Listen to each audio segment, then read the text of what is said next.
Hey guys, hope you're doing well. I'm feeling a lot better now. I don't know if some of you are aware, but I did take a hiatus for a couple of months due to kind of mental health and motivation because of the whole lockdown situation. I just felt like I wasn't really able to produce the content to the level I wanted to do it over this past year. And it's really made me struggle a bit. Whether it's, kit not arriving on time because of slow shipping, not being able to go out and play Airsoft and take any footage there, or even just not being able to go to nice locations because I've got to stay in my house to actually take photos or B-roll footage for kits. So I did take a couple of months break. I'm feeling a lot better now, and really a lot of that is thanks to you guys for continuing to support me through that time. There's been some of you, reaching out to me on Facebook, messaging me, keeping my spirits up, checking that I'm okay. You guys here on YouTube have been, quite a lot of people watching some of my older videos, it seems, commenting on them. I've had a lot of response from that as well, which has been great. And then just for the few Instagram posts that I've kind of put up during this time to keep things ticking over, there's been a lot of people liking them, a lot of people, messaging me, sending me comments. So it's all really helped me keep going. So I'm really thankful to you guys for all of that. For today's video, I just wanted to start it off simple, getting back in. So I put up a post letting you drop any questions that you wanted me to answer in a video. And I got a really good response. So if you guys enjoy this video and want to see more, please make sure to drop a like on this one. And also go follow me on my Facebook and Instagram pages. I'll stick something around me here. And there's also the links down in the video description as well. Again, I just want to thank all you guys because it's been a hard time and I'm really happy to be making content for you again. I've got a lot of stuff in the works and I'm just looking forward to it and looking excited. So let's get into the video.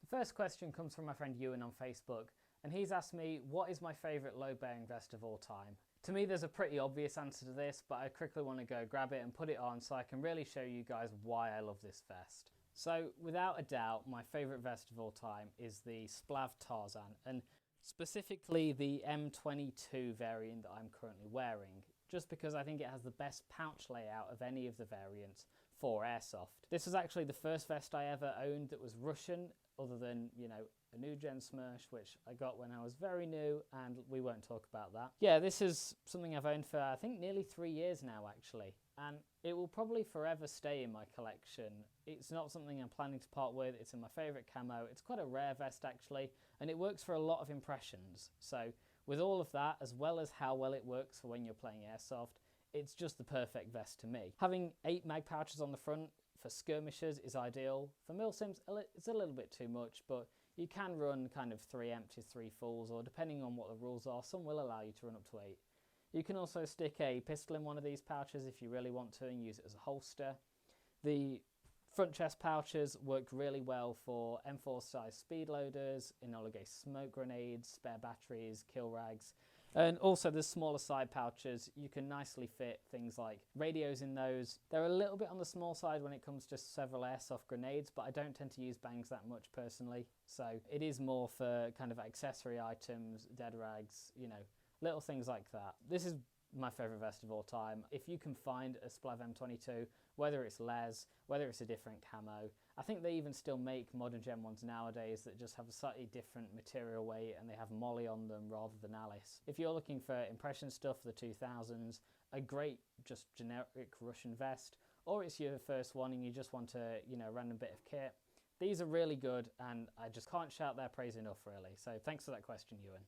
The second question comes from a guy named Raphael, and he wants to know what I think is the best out-of-the-box Airsoft AEG for Russian kits. It depends on your budget a lot of the time, but for the majority of kits, especially if it's your first gun that you're getting in Russian kit, then an AK-74M will be what you want to get. It works for everything from 90s all the way up to modern day, and unless you're doing some specialist Soviet stuff, it's really the gun you're going to want to go for and the basis to work everything from. There's a couple of different models you can get. There's a really good LCT, there's a good ENL. If it's your first gun, and I think the best for kind of out of the box, don't have to touch it, to me actually is the Cyma, which is the CMO40C.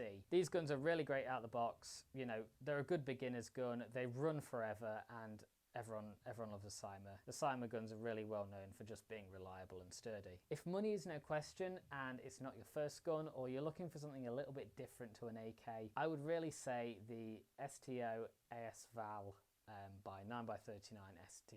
So this is my 9x39 AS Val. It's an absolutely beautiful weapon, and I've done nothing internally to this gun from when it came out the factory. The only things I've done is put, fancy cool accessories on the outside to make it look better. These come with a stainless steel tight bore in a barrel that goes all the way up to the end. They come with a metal hop unit, upgraded hop bucking, and I believe in this age, it is a Cymer gearbox that's been reshimmed, had better gears put in it, and a better motor put in it. This gun is a lot higher priced than a basic Cymer. I think you're looking about maybe £160 for one of those, whereas this, with customs and import, is going to bring you close to kind of 550, 600. It is the best AS Val, best 9x39 replica by far in my mind.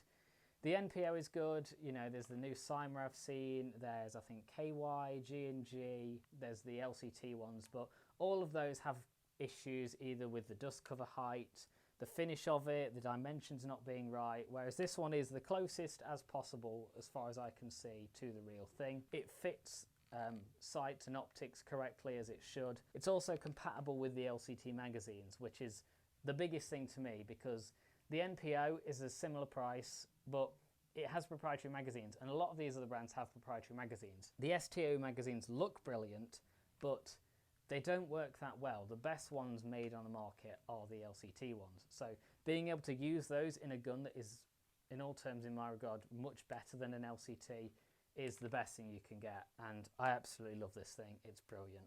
So the last question from the Facebook thread comes from a good friend of mine, Bryn. You've seen his guns in several of my videos, and I'm sure you'll see them in many more because he's got such a massive collection.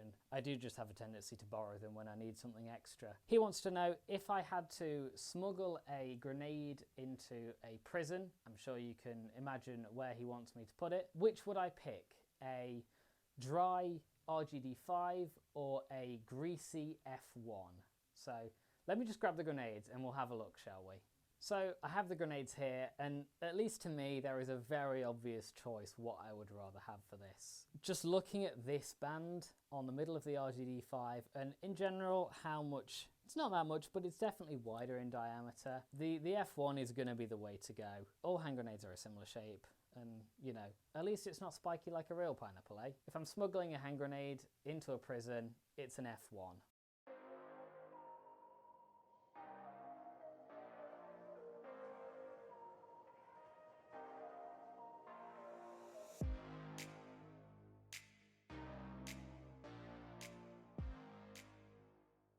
Moving over to Instagram now, and the first question comes from my teammate over at Wolf Company Airsoft. He wants to know, Star Wars or Star Trek? I think you know me well enough by now that you know which one I'm going to pick for that. So that's a fairly easy question to ask. So may the force be with you. Let's carry on. Next up, Fulcrum Aesthetic would like to ask me, what's my favourite piece of gear that I own or have owned? There's a few ones that could fall into this. I think the Splav M22C in Les that I've already talked about as being my favourite vest sits very high up in my collection of things that I'm never going to let go of. If I had to say what is my favourite thing that I own, it's a little bit different just because there's a bit of a story behind it, and I'm going to go put it on to show you guys, so 1 second.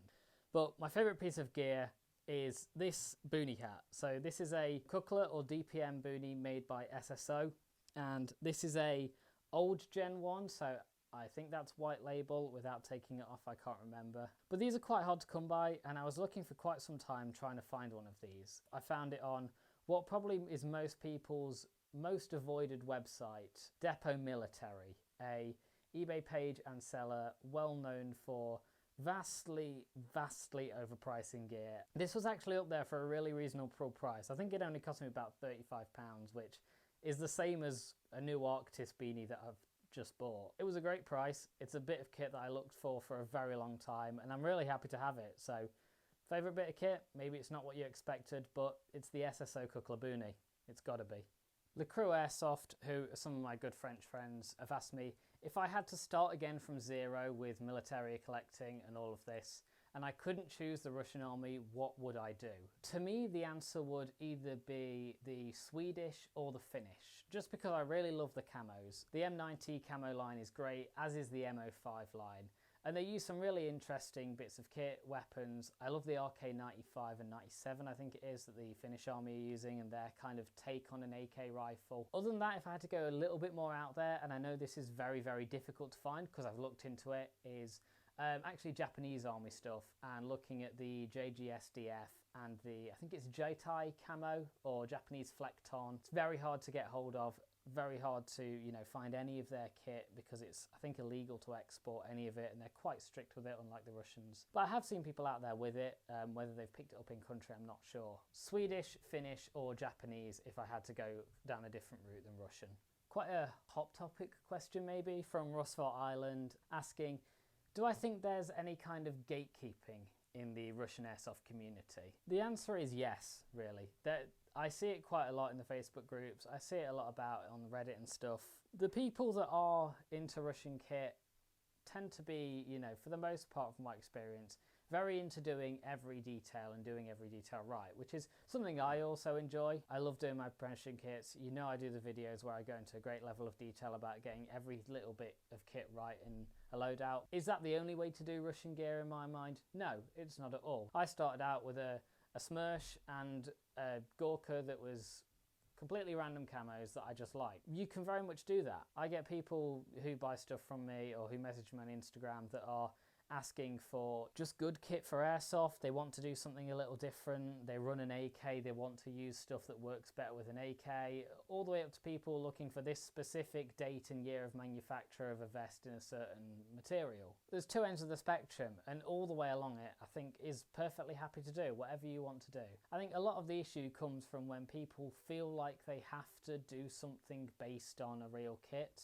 You see a lot of these people posting inspired pictures. Really, they could just say, this is my Russian loadout. It doesn't have to be inspired, and even if it is inspired by FSB, Sober, whatever you want it to be, that doesn't mean it has to turn into an impression, and it doesn't mean that you should rip the shit out of someone because they've posted a kit that is not quite right, especially when they've not said it needs to be. When I get people messaging me, I don't push them in the lines of doing impressions, but I let them know, you know, oh, by the way, you like this bit of kit, you've asked me about this. If you also bought this with it, it would work well for something. Or, oh, you like these three things, you've sent me these reference pics. Here's some gear that would work well for that if that's what you want to do, but you don't have to. I don't push anyone to build a recreation kit, really. You can do what you want. The next question comes from JDG744, who I would like to thank for being the first person who actually asked me a question in this Q&A. He wants to know if I've ever thought of doing an earlier impression, either First Chechen War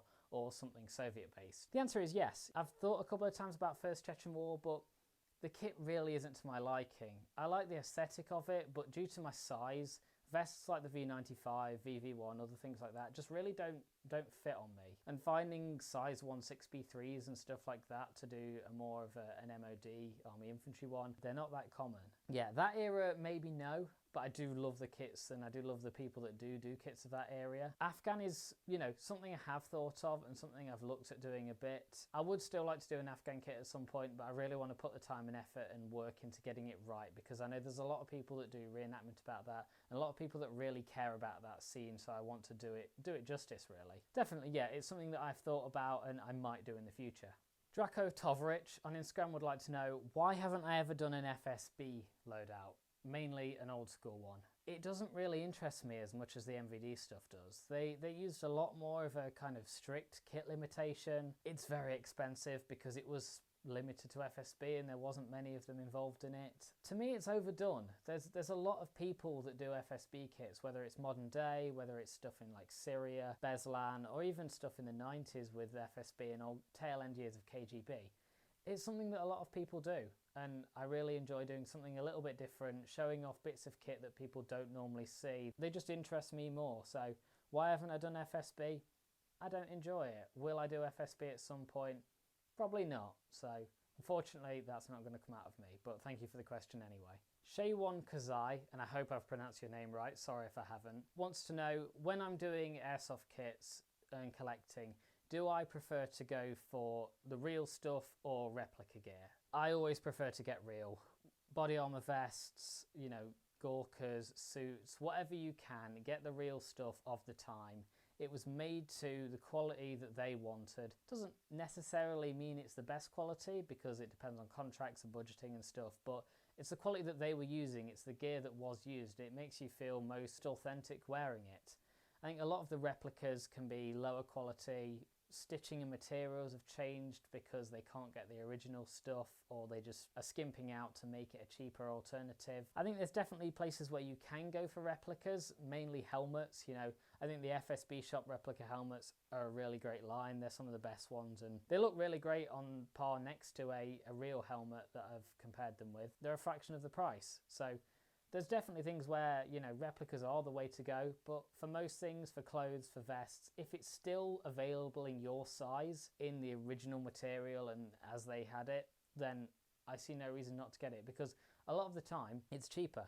You know, I know there's some unicorn items like some defenders and things like that. Again, probably more FSB stuff that is more expensive, but for MVD, unless it's stuff that's really not made anymore, or you're a drastically small or large size, you can probably still find most things if you look hard enough and get the real thing. So I'd always recommend doing that.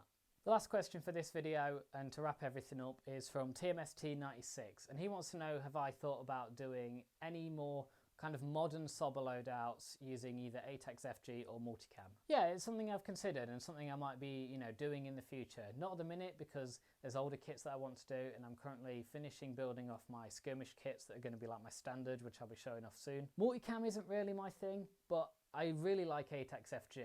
You know, it's used heavily by the new Rosgard units, by, you know, sobber and stuff, and yeah, it's a really nice camo. There's a lot of kit made in it. You can bet that sometime down the line, maybe in a year or two, I will be doing a full ATEX FG loadout, kind of like the Soboteric ones that I know people are doing a lot nowadays, and I know Oxide has recently done a video on explaining how to do one of those. Yeah, ATEX FG, definitely. Multicam, probably not. So, thanks for the question.